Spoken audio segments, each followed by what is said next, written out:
Good morning, guys. So today I'm going to make some soup. I'm going to make some vegetable soup actually for Carrie because the soup I made her last week, it's run out. And the thing I love about vegetable soup is that not only is it a great meal, but it's also fantastic for stripping unwanted body fat. It's a good metabolic enhancer when you put a little bit of chili in it because it's thermogenic. And you know, it's low fat. And it's just a great meal on the go. I make it very condensed, which means it doesn't have a lot of water in it, and the end product is quite thick.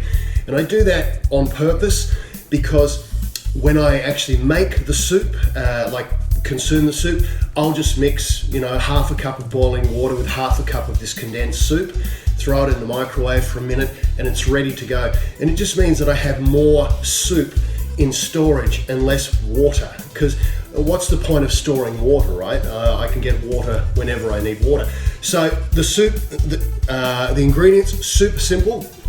It's basically just a stock, right, which you can buy from the supermarket, just a vegetable stock. If you want to use a chicken stock or something like that, that's completely up to you, or you can mix the two together. I'm going to be using some broccoli, some cauliflower. I've just got bags. Oops, nearly dropped it. Broccoli here, mushrooms, want some mushrooms in there, onion, garlic, it's just like garlic cloves already peeled, some thyme, salt, pepper. I'll put in some nutritional yeast at the end to give it a bit of a sort of a cheesier flavour. I have sweet potato I'm going to put in there. That's just for a bit of carb because this is a very low carb soup, a vegetable soup, right? And the thing about that again is if you're someone who's trying to, like I said, strip unwanted body fat, you have to be in a calorie deficit. Yeah, you have to be in a calorie deficit to do that. You cannot eat more calories than your body is using and lose weight. It just doesn't work that way. But you have to eat less and you have to raise your metabolic rate, generally through exercise. That's the way it's done. So yeah, all I'm going to do is put the stock. There's one other thing. Let me get it. I've got one of these soup packs. This is basically split peas, lentils, rice, and I'm going to use maybe a quarter, max half packet of that. I'm going to put all the vegetables in a pot, add the stock, basically put everything in one pot, that's all you do. And I'm going to bring it to the boil, and then I'm going to turn it right down, make sure the lid's on, and just let it simmer.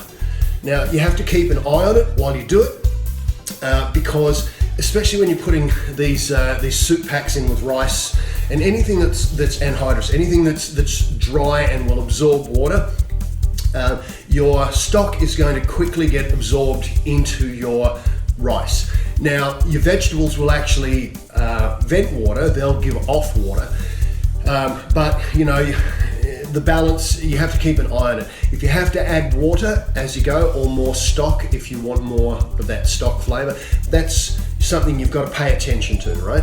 Don't just walk away and leave the pot because it can boil completely dry and you'll just burn what's at the bottom and it'll taste like shit and you'll have to throw the whole lot away and it'll be a waste of your time. It'll be a waste of your vegetables and you're just going to have to do it all again. It's just throwing money out the window for no good reason.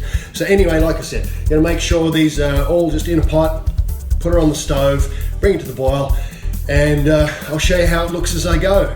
When I'm finished, I'm going to take it all off, let it cool down. I'm going to add the nutritional yeast at the end. I won't cook the nutritional yeast in the pot, right? I'll add it at the end when I puree everything up.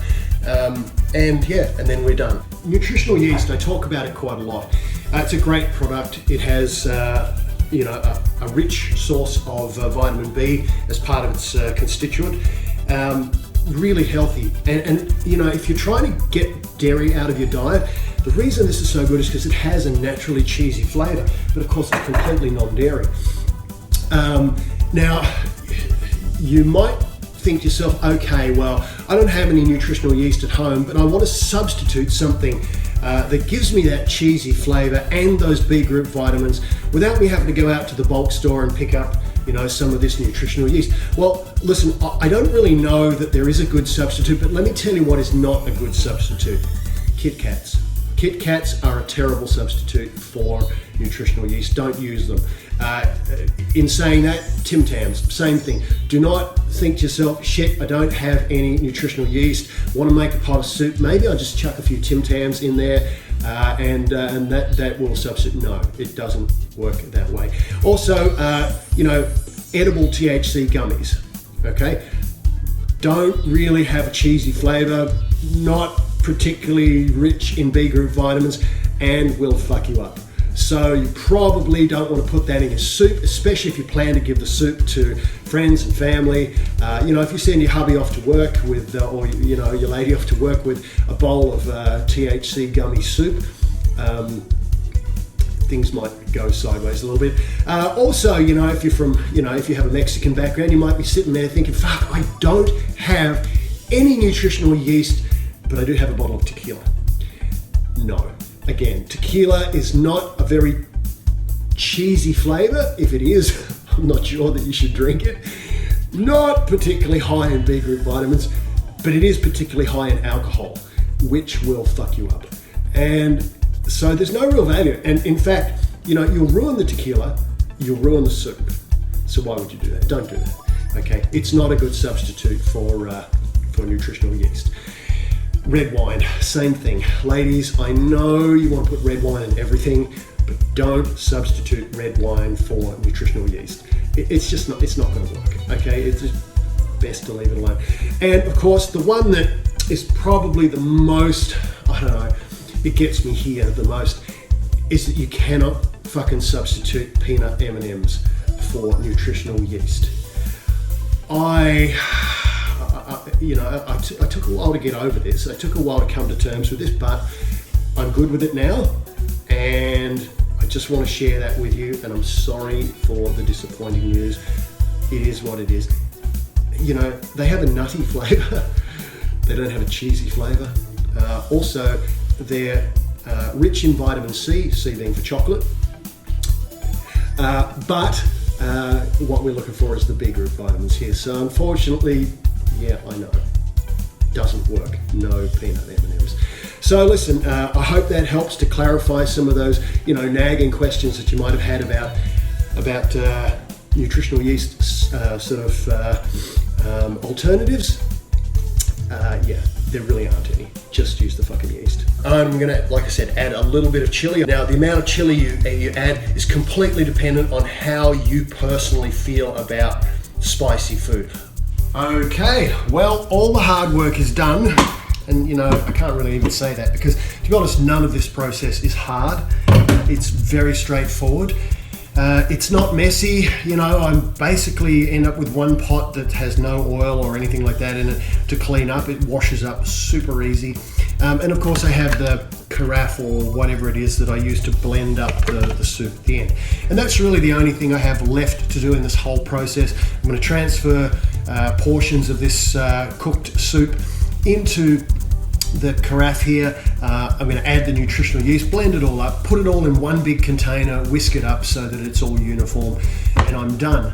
So like I said, I like it super thick because, for so many reasons, it's more economical to store it that way.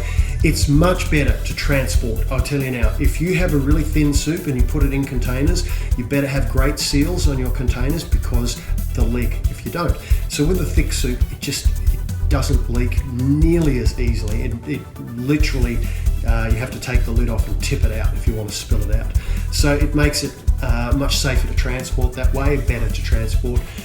And like I said, great, healthy thing to have in the fridge. And the other thing is, in North America, when it's super cold in winter, I just love having a hot drink in my hand. And knowing that hot drink is good for my body, as well as being something that warms me from the inside out and is very satisfying. It's just win-win-win for me personally. Anyway, I hope you enjoyed this. Go out there, make yourself a big pot of vegetable soup. Everyone's going to thank you for it.